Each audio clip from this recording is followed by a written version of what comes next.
Here I have HUAWEI Nova 10 Youth, and today I'm going to show you how to enable power saving mode on this device.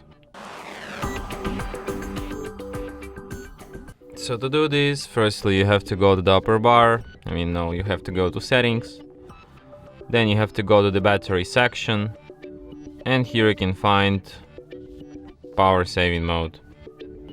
So basically you can only switch it here, you don't really have any options of it, you can just switch it here and that's it. And that's it. Thanks for watching. If you find this tutorial useful, don't forget to hit that like button and subscribe to our channel.